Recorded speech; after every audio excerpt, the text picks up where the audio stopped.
asiakkaalta hyvän vitsin. Se kertoo kahdesta autoilijasta, kun kaksi automiestä oli taivaan portilla ja ensimmäinen automies pääsi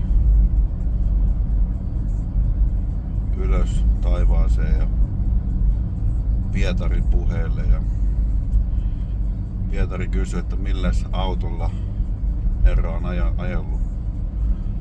Mies vastasi, että Ladalla on ajellut.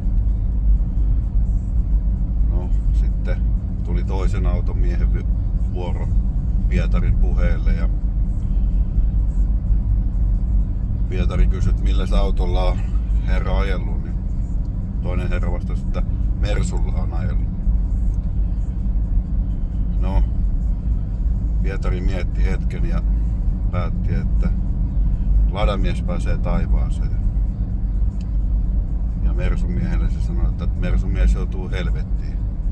Ja Mersumies kysyi, että no minkä ihmeen takia mä helvettiin joudun, kun Mersulla on kumminkin ajellut. Joo, mutta Ladamies on kärsimyksensa jo kärsinyt. Sellainen tarina.